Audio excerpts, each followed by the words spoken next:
Hello दोस्तों, आपका हमारे YouTube channel study for success 4.0 में स्वागत है। मैं विकास आपका अपने YouTube चैनल पर स्वागत करता हूं। और दोस्तों, आप सभी की बहुत ज़्यादा कमेंट आ रही थी कि भैया जी जो हमारा भी सोशोलॉजी का एग्ज़ाम हुआ है A332 का, उस पर एनालिसिस वीडियो बनाइए। तो दोस्तों, आज आप सभी के कहने पर मैं ये वीडियो लेकर आया हूँ।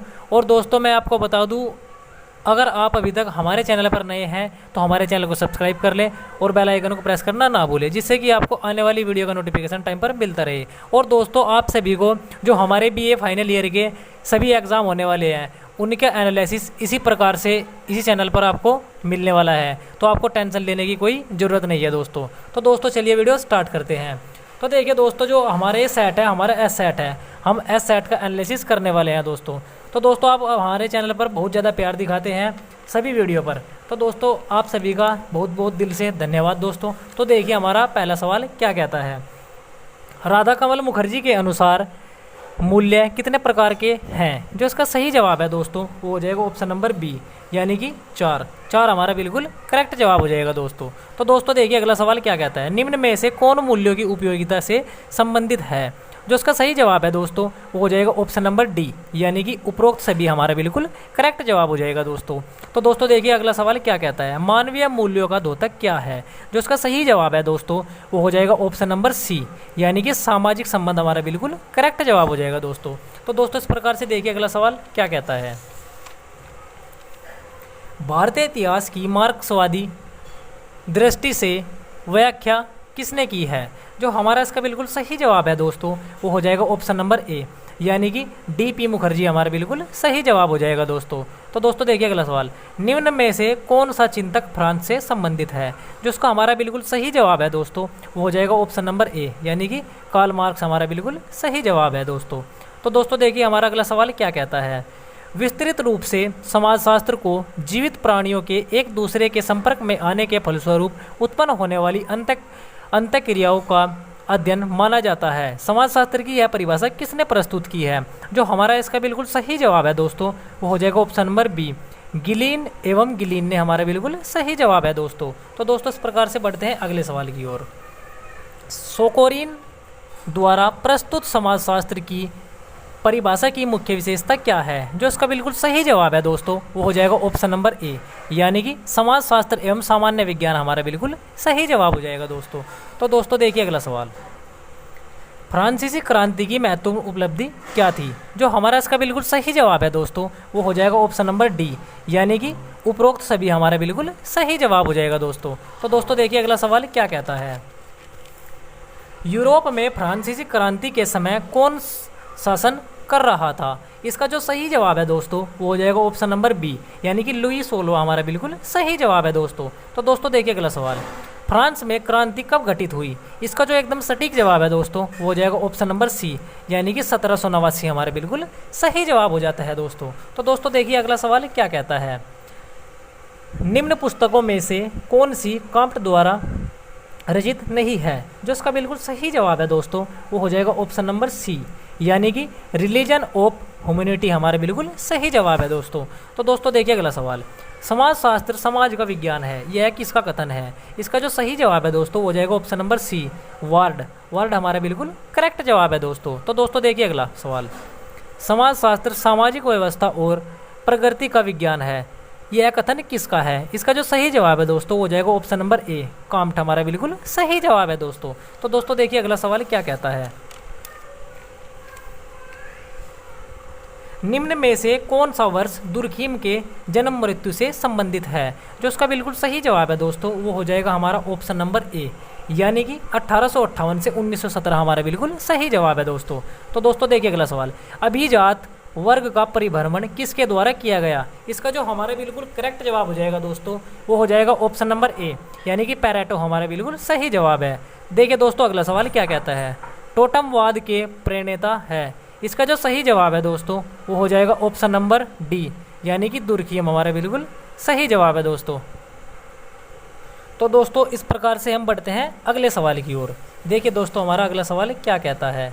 कौन सा सिद्धांत कार्ल मार्क्स से संबंधित है? जो इसका बिल्कुल सही जवाब है दोस्तों, वो हो जाएगा ऑप्शन नंबर डी, यानी कि उपरोक्त सभी हमारा बिल्कुल सही जवाब है दोस्तों।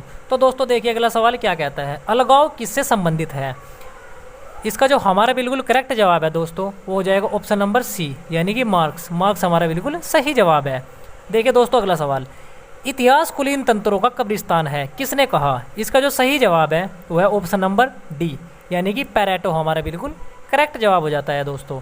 देखिए दोस्तों अगला सवाल, सोशल स्ट्रक्चर ऑफ वैल्यूज़ पुस्तक किसने लिखी है? जो इसका बिल्कुल करेक्ट जवाब है दोस्तों वो हो जाएगा ऑप्शन नंबर बी, यानी कि आर के मुखर्जी हमारा बिल्कुल सही जवाब है दोस्तों। तो दोस्तों देखिए अगला सवाल क्या कहता है, दुनिया के मजदूरों एक हो जाओ, किसने कहा? इसका जो हमारा सही जवाब है दोस्तों वो हो जाएगा ऑप्शन नंबर बी, यानी कि मार्क्स हमारा बिल्कुल सही जवाब है दोस्तों। देखिए दोस्तों अगला सवाल, निम्न विषयों में से कौन सा नवीन है? इसका जो सही जवाब है दोस्तों वो हो जाएगा ऑप्शन नंबर सी, यानी कि समाजशास्त्र विषय हमारा बिल्कुल नवीन है दोस्तों। तो देखिए दोस्तों अगला सवाल क्या कहता है, भारतीय संस्कृति की प्रमुख विशेषता कौन सी है? जो इसका बिल्कुल करेक्ट जवाब है दोस्तों वो हो जाएगा ऑप्शन नंबर डी, यानी कि अनेक धर्म हमारा बिल्कुल सही जवाब है दोस्तों। तो दोस्तों देखिए अगला सवाल क्या कहता है, किस भारतीय विद्वान ने समाजशास्त्र को समाज का महाविज्ञान कहा? इसका जो सही जवाब है दोस्तों वो हो जाएगा ऑप्शन नंबर बी, यानी कि मुखर्जी हमारा बिल्कुल करेक्ट जवाब है दोस्तों। तो दोस्तों जो 25वां सवाल है दोस्तों उसका मुझे जवाब नहीं मिला है। अगर दोस्तों आपको इस सवाल का जवाब आता है तो आप नीचे कमेंट बॉक्स में कमेंट कर दीजिएगा, मैं आपकी कमेंट को पिन कर दूंगा। तो देखिए दोस्तों अगला सवाल, कास्ट इन इंडिया पुस्तक किसने लिखी? इसका जो बिल्कुल सही जवाब है वो है ऑप्शन नंबर बी, यानी कि हट्टन हमारा बिल्कुल सही जवाब है दोस्तों। तो दोस्तों देखिए अगला सवाल, ए राजस्थान विलेज पुस्तक किसने लिखी? इसका जो सही जवाब है दोस्तों वो हो जाएगा ऑप्शन नंबर सी, यानी कि बी आर चौहान हमारा बिल्कुल सही जवाब हो जाता है दोस्तों। तो दोस्तों देखिए अगला सवाल, धुरिये ने जाति व्यवस्था की कितनी विशेषताएं बताई? इसका जो सही जवाब है दोस्तों वो हो जाएगा ऑप्शन नंबर बी, यानी कि 6 हमारा बिल्कुल सही जवाब है दोस्तों। इस प्रकार से बढ़ते हैं हम अगले सवाल की ओर। देखिए दोस्तों, धुरिये का विशिष्ट परिक्षेप्य कहलाता है। इसका जो सही जवाब है दोस्तों वो हो जाएगा ऑप्शन नंबर सी, यानी कि भारत विदा उपागम हमारा बिल्कुल सही जवाब है दोस्तों। तो दोस्तों जो हमारा 30वां सवाल है उसका जवाब मुझे नहीं मिला है, अगर आपको आता है तो आप नीचे कमेंट बॉक्स में कमेंट कर दीजिएगा। तो दोस्तों इस प्रकार से बढ़ते हैं हम अगले सवाल की ओर। देखिए दोस्तों क्या कहता है, समाज में पर्याकात्मक परिक्षेप्य का प्रारंभ करने वाला कौन था? इसका जो सही जवाब है दोस्तों वो हो जाएगा ऑप्शन नंबर बी, यानी कि इमाइल दुर्खिम हमारा बिल्कुल सही जवाब है दोस्तों। तो दोस्तों देखिए अगला सवाल, the elementary forms of religious life नामक पुस्तक किसने लिखी? इसका जो सही जवाब है दोस्तों वो हो जाएगा ऑप्शन नंबर ए, यानी कि दुर्खिम हमारा बिल्कुल करेक्ट जवाब है दोस्तों। देखिए दोस्तों हमारा अगला सवाल 33वां सवाल क्या कहता है, प्रत्यक्षवाद की अवधारणा निम्न में से किसके द्वारा प्रतिपादित की गई? इसका जो सही जवाब है दोस्तों वो हो जाएगा ऑप्शन नंबर सी, यानी कि अगस्त काम्ट हमारा बिल्कुल सही जवाब है दोस्तों। तो दोस्तों इस प्रकार से देखिए अगला सवाल 34वां सवाल हमारा क्या कहता है, सामाजिक के उद्विकास का सिद्धांत किसने दिया? इसका जो सही जवाब है दोस्तों वो हो जाएगा ऑप्शन नंबर डी, यानी कि स्पेंसर हमारा बिल्कुल करेक्ट जवाब हो जाता है दोस्तों। तो दोस्तों देखिए अगला सवाल, निम्न में से कौन सामूहिक प्रतिनिधान के अध्ययन से संबंधित है? इसका जो सही जवाब है दोस्तों वो हो जाएगा ऑप्शन नंबर बी, यानी कि दुर्खिम हमारा बिल्कुल करेक्ट जवाब है दोस्तों। देखिए दोस्तों 36वां सवाल क्या कहता है, सामाजिक स्त्रीकरण के अध्ययन के लिए मैक्स वेबर का उपागम है। इसका जो सही जवाब है वो है ऑप्शन नंबर सी, यानी कि त्रिआयामी हमारा बिल्कुल करेक्ट जवाब हो जाता है दोस्तों। तो दोस्तों इस प्रकार से देखिए अगला सवाल क्या कहता है, वर्ग संघर्ष सिद्धांत के प्रतिपादक कौन थे? इसका जो सही जवाब है दोस्तों वो हो जाएगा ऑप्शन नंबर बी, यानी कि कार्ल मार्क्स हमारा बिल्कुल करेक्ट जवाब हो जाएगा दोस्तों। तो दोस्तों देखिए अगला सवाल क्या कहता है, समाजशास्त्र के संस्थापक पिता कौन है? जो इसका बिल्कुल सही जवाब है दोस्तों वो, इसमें मुझे थोड़ा सा डाउट है, इसमें बी या डी ऑप्शन हो सकता है। वैसे मैं जाऊंगा बी ऑप्शन की ओर, यानी कि मार्क्स हमारा बिल्कुल सही हो सकता है दोस्तों।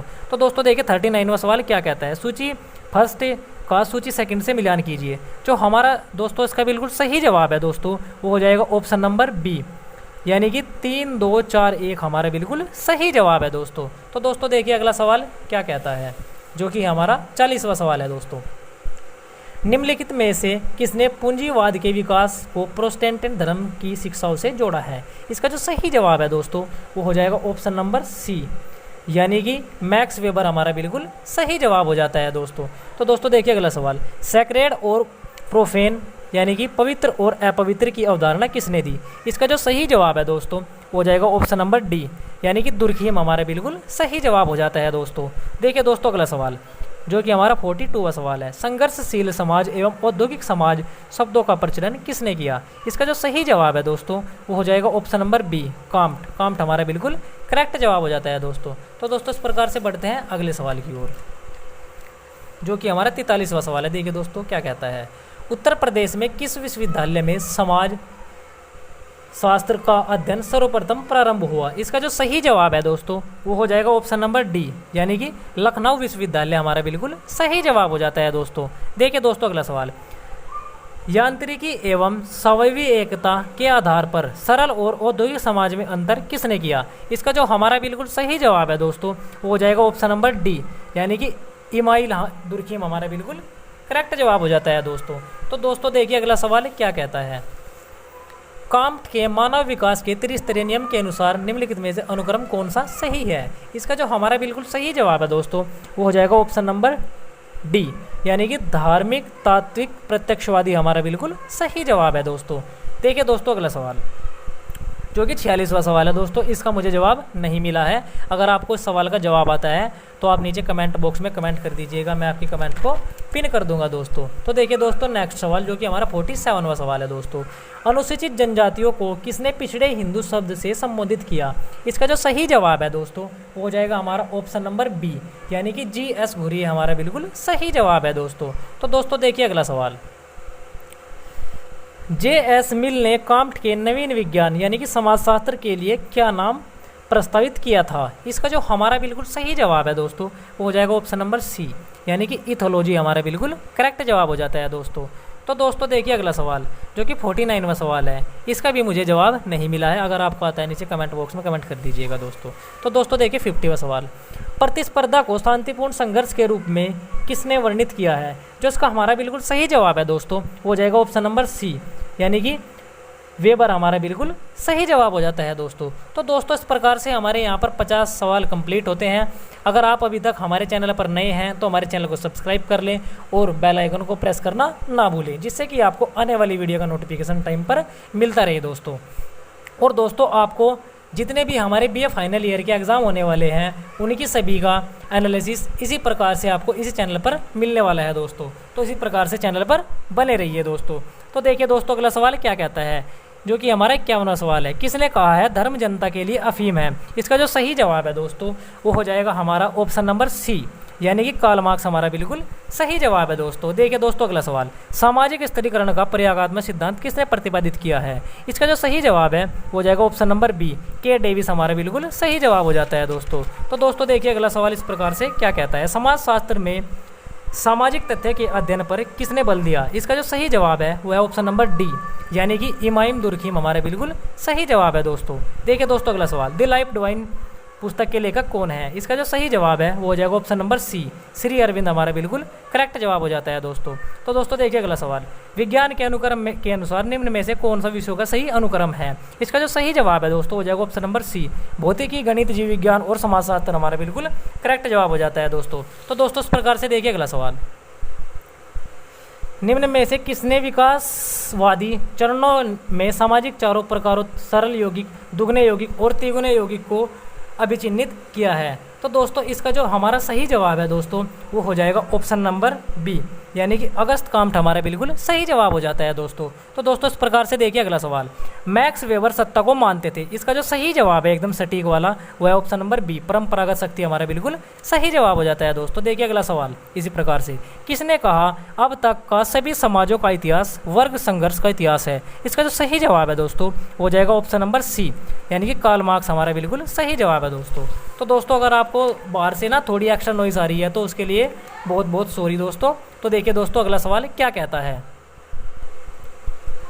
काम्ट का त्रिस्तरीय सिद्धांत कहलाता है? इसका जो सही जवाब है दोस्तों वो हो जाएगा हमारा ऑप्शन नंबर ए, यानी कि मनुष्य का प्रकृति का नियम हमारा बिल्कुल करेक्ट जवाब हो जाता है दोस्तों। तो दोस्तों देखिए 60वां सवाल क्या कहता है, समाजशास्त्र के सिद्धांत पुस्तक के लेखक कौन है? इसका जो एकदम करेक्ट जवाब है दोस्तों हो जाएगा ऑप्शन नंबर डी, यानी कि हर्बर्ट स्पेंसर हमारा बिल्कुल सही जवाब हो जाता है दोस्तों। तो दोस्तों देखिए अगला सवाल, काम्ट द्वारा प्रस्तुत आध्यात्मिक स्तर के उपविभाजन को बताइए? इसका जो सही जवाब है वो है ऑप्शन नंबर ए, यानी कि जीवित सत्तावाद, बहुद्वैतवाद और अद्वैतवाद हमारा बिल्कुल सही जवाब है दोस्तों। तो दोस्तों इस प्रकार से देखिए हमारा 62वां सवाल क्या कहता है।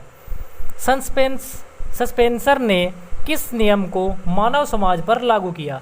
इसका जो सही जवाब है दोस्तों वो हो जाएगा ऑप्शन नंबर सी, यानी कि प्राकृतिक प्रवरण का नियम हमारा बिल्कुल सही जवाब है दोस्तों। तो दोस्तों देखिए अगला सवाल, हर्बर्ट स्पेंसर ने किस आधार पर समाज के प्रारूपों का वर्गीकरण किया? इसका जो सही जवाब है वह ऑप्शन नंबर ए, यानी कि सरलता से जटिलता हमारा बिल्कुल सही जवाब हो जाता है। तो देखिए 64वां सवाल दोस्तों, सस्पेंसर ने सामाजिक उद्विकास की अवधारणा का निरूपण किस आधार पर किया है? इसका जो सही जवाब है वह ऑप्शन नंबर डी, यानी कि समाज और मानव हमारा बिल्कुल सही जवाब हो जाता है दोस्तों। तो दोस्तों इस प्रकार से देखिए हमारा अगला सवाल क्या कहता है, जो कि हमारे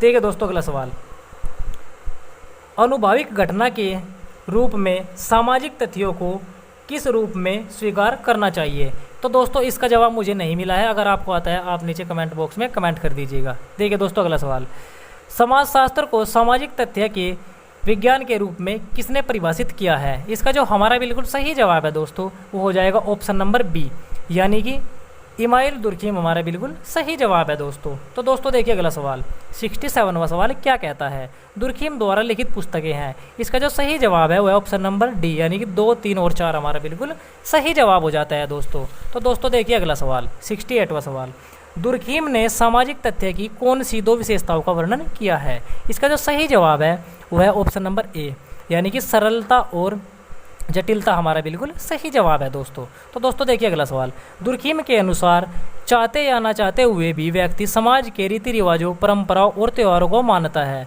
इसका जो सही जवाब है दोस्तों वो है हमारा बिल्कुल ऑप्शन नंबर ए, सही जवाब। सामाजिक दबाव के कारण हमारा बिल्कुल सही जवाब हो जाता है दोस्तों। तो दोस्तों देखिए 70वां सवाल क्या कहता है? जाति का आधार क्या है? इसका जो सही जवाब है वह ऑप्शन नंबर ए, यानी कि धर्म हमारा बिल्कुल सही जवाब हो जाता है दोस्तों। तो दोस्तों देखिए अगला सवाल क्या कहता है, जो कि हमारा 71वां सवाल है, धर्म वास्तविक है परंतु ईश्वर धर्म का सार नहीं है, यह कथन किसका है? इसका जो सही जवाब है वह ऑप्शन नंबर डी, यानी कि इमाइल दुर्खीम हमारा बिल्कुल सही जवाब हो जाता है दोस्तों। तो दोस्तों 72वां सवाल का मुझे आंसर नहीं मिला है, अगर आपको आता है आप नीचे कमेंट बॉक्स में कमेंट कर दीजिएगा। देखिए 73वां सवाल, मैक्स वेबर ने सामाजिक क्रिया के कितने प्रकारों का उल्लेख किया है? इसका जो सही जवाब है वह ऑप्शन नंबर सी, यानी कि 4 हमारा बिल्कुल सही जवाब हो जाता है दोस्तों। तो दोस्तों इस प्रकार से देखिए अगला सवाल, अधिकारी तंत्र से किन मूल्यों का ह्रास होता है? इसका जो सही जवाब है वह ऑप्शन नंबर डी, यानी परंपरागत मूल्यों का हमारा बिल्कुल सही जवाब हो जाता है दोस्तों। तो दोस्तों देखिए अगला सवाल, निम्न में से कौन संघर्ष की विशेषता नहीं है? इसका जो सही जवाब है वह ऑप्शन नंबर डी, यानी कि अस्थिरता हमारा बिल्कुल सही जवाब हो जाता है दोस्तों। तो दोस्तों देखिए अगला सवाल, सामाजिक तथ्य को स्थिर धारणा नहीं बल्कि डैश धारणा है। इसका जो सही जवाब है वह ऑप्शन नंबर ए, यानी कि मजबूत हमारा बिल्कुल सही जवाब हो जाता है दोस्तों। तो दोस्तों देखिए अगला सवाल, मैक्स वेबर के सामाजिक क्रिया को किस प्रकार परिभाषित किया गया है? इसका जो सही जवाब है वह है दोस्तों ऑप्शन नंबर ए, यानी कि दूसरे व्यक्तियों के द्वारा प्रभावित व्यवहार हमारे बिल्कुल सही जवाब हो जाता है दोस्तों। तो दोस्तों देखिए अगला सवाल, मैक्स वेबर के अनुसार जब एक व्यक्ति दूसरे व्यक्ति को गाली दे रहा हो और दूसरे ने पहले व्यक्ति को तमाचा जड़ दिया हो तो यह किस प्रकार की क्रिया होगी? जो इसका बिल्कुल सही जवाब है दोस्तों वह ऑप्शन नंबर बी, यानी कि भावात्मक हमारा बिल्कुल सही जवाब हो जाता है दोस्तों। तो दोस्तों देखिए अगला सवाल 79वां सवाल, लक्ष्य और साधन को ध्यान में रखकर की जाने वाली क्रिया को डैश क्या कहते हैं? इसका जो सही जवाब है वह दोस्तों हमारा ऑप्शन नंबर बी, यानी कि तार्किक क्रिया हमारा बिल्कुल सही जवाब हो जाता है दोस्तों।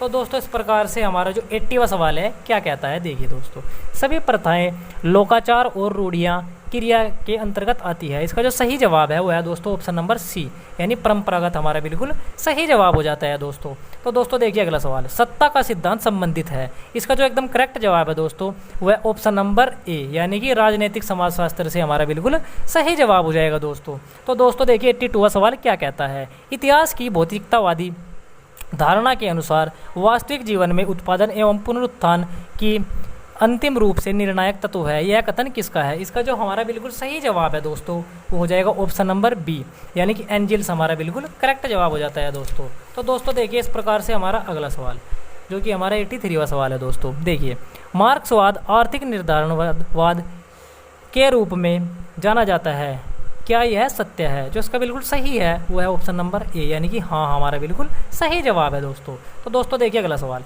मार्क्स के अनुसार वर्ग संघर्ष का परिणाम क्या होगा? इसका जो सही जवाब है वह ऑप्शन नंबर सी, यानी कि अधिनायकत्व की समाप्ति हमारा बिल्कुल सही जवाब है दोस्तों। तो दोस्तों देखिए अगला सवाल, 85वां सवाल, समाज के विकास का इतिहास यथार्थ में उत्पादन प्रणाली के विकास का इतिहास है, यह किसने कहा है? इसका जो सही जवाब है दोस्तों वो हो जाएगा ऑप्शन नंबर सी, यानी कि कार्ल मार्क्स हमारा बिल्कुल सही जवाब हो जाता है दोस्तों। तो दोस्तों देखिए अगला सवाल, मेन करेंट्स इन सोशियोलॉजिकल थॉट्स नामक पुस्तक किसने लिखी? इसका जो सही जवाब है वह ऑप्शन नंबर सी, यानी कि रेमंड एरोन हमारा बिल्कुल सही जवाब हो जाता है दोस्तों। तो दोस्तों इस प्रकार से देखिए अगला सवाल, द माइंड और सोसाइटी नामक पुस्तक किसने लिखी? इसका जो सही जवाब है दोस्तों वो हो जाएगा ऑप्शन नंबर ए, यानी कि पैरेट हमारा बिल्कुल सही जवाब हो जाएगा दोस्तों। तो दोस्तों देखिए अगला सवाल, 88वां सवाल, वैदिक कालीन सामाजिक चिंतन की विशेषता क्या है? इसका जो सही जवाब है दोस्तों हो जाएगा ऑप्शन नंबर डी, यानी कि उपरोक्त सभी हमारा बिल्कुल सही जवाब हो जाता है दोस्तों। तो दोस्तों देखिए अगला सवाल क्या कहता है, किसने कहा जाति प्रथा इंडो आर्यन संस्कृति के ब्राह्मण का बच्चा है? इसका जो सही जवाब है वह ऑप्शन नंबर सी, यानी कि हट्टन हमारा बिल्कुल करेक्ट जवाब हो जाता है दोस्तों। तो दोस्तों देखिए अगला सवाल, जो कि 90वां सवाल है, जाति प्रथा की उत्पत्ति के संबंध में माना के सिद्धांत के प्रवर्तक कौन है? जो इसका भी हमारा बिल्कुल सही जवाब है वह ऑप्शन नंबर ए, यानी कि हट्टन हमारा बिल्कुल सही जवाब है दोस्तों। तो दोस्तों देखिए 91वां सवाल क्या कहता है, पेशों के आधार पर जाति प्रथा की उत्पत्ति की व्यवस्था की समाजशास्त्री ने की है? इसका जो सही जवाब है दोस्तों वह ऑप्शन नंबर सी, यानी कि नेसफील्ड हमारा बिल्कुल सही जवाब हो जाता है दोस्तों। तो दोस्तों इस प्रकार से देखिए हमारा 92वां सवाल क्या कहता है दोस्तों, सामाजिक विचारधारा की प्रकृति क्या है? इसका जो सही जवाब है वह ऑप्शन नंबर ए, यानी कि अमूर्त हमारा बिल्कुल करेक्ट जवाब हो जाता है दोस्तों। तो दोस्तों देखिए अगला सवाल, द पॉवर्टी ऑफ फिलोसफी नामक पुस्तक किसने लिखी? इसका जो सही जवाब है दोस्तों वो हो जाएगा option number C, Karl Marx हमारा बिल्कुल सही जवाब हो जाता है दोस्तों। तो देखिए दोस्तों इस प्रकार से 94वां सवाल क्या कहता है, सामाजिक एकता की अवधारणा को किसने प्रस्तुत किया? इसका जो सही जवाब है वह ऑप्शन नंबर सी, यानी कि इमाइल दुर्खिम हमारा बिल्कुल सही जवाब हो जाता है दोस्तों। तो दोस्तों इस प्रकार से बढ़ते हैं हम अगले सवाल की ओर। देखिए दोस्तों, दुर्खिम के अनुसार समानता पर आधारित सामाजिक एकता कहलाती है। जो इसका हमारा सही जवाब है दोस्तों वो है ऑप्शन नंबर बी, यानी कि सावयवी एकता हमारा बिल्कुल सही जवाब है दोस्तों। तो दोस्तों देखिए इस प्रकार से अगला सवाल, 96वां सवाल, समाज की सावयवी एकता की अवस्था में कौन सा कानून प्रचलित होता है? इसका जो सही जवाब है दोस्तों वह ऑप्शन नंबर बी, संवैधानिक कानून हमारा बिल्कुल सही जवाब है दोस्तों। तो दोस्तों देखिए 97वां सवाल, समाजशास्त्र सामाजिक संबंधों के बारे में है, सामाजिक संबंधों के जाल को हम समाज कहते हैं, यह किसने कहा है? इसका जो सही जवाब है वो ऑप्शन नंबर बी, मैकाइवर एवं पेज हमारा बिल्कुल सही जवाब है दोस्तों। तो दोस्तों देखिए इस प्रकार से 98वां सवाल क्या कहता है दोस्तों, क्या सत्य है कि संस्कृति की एकता और स्थिरता मूल्यों पर आधारित है? इसका जो सही जवाब है वह ऑप्शन नंबर ए, यानी कि हाँ हमारा बिल्कुल सही जवाब हो जाएगा दोस्तों। तो दोस्तों देखिए 99वां सवाल, प्रोफेसर राधाकमल मुखर्जी के मूल्यों को कैसे परिभाषित किया गया? इसका जो हमारा बिल्कुल सही जवाब है दोस्तों वो हो जाएगा ऑप्शन नंबर बी, यानी कि साधन के तरीके हमारा बिल्कुल सही जवाब हो जाएगा दोस्तों। तो दोस्तों देखिए हमारा जो 100वां सवाल है, जो कि हमारा अंतिम सवाल है दोस्तों। देखिए दोस्तों, राधाकमल मुखर्जी के अनुसार साध्य मूल्य क्या है? इसका जो सही जवाब है दोस्तों वो हो जाएगा ऑप्शन नंबर डी, यानी कि तार्किक मूल्य हमारा बिल्कुल सही जवाब हो जाता है दोस्तों। तो दोस्तों इस प्रकार से ये हमारा एनालिसिस कंप्लीट होता है। अगर दोस्तों आपको वीडियो अच्छी लगी हो तो वीडियो को लाइक करना और शेयर करना बिल्कुल मत भूलना दोस्तों। अगर आप अभी तक हमारे चैनल पर नए हैं तो हमारे चैनल को सब्सक्राइब कर लें और बेल आइकन को प्रेस करना ना भूलें। और दोस्तों आप सभी को बता दूँ, इस चैनल के माध्यम से आपको तमाम एजुकेशन वाली वीडियो भी मिलने वाली है दोस्तों। तो मिलते हैं अब किसी और वीडियो में, तब तक के लिए थैंक यू।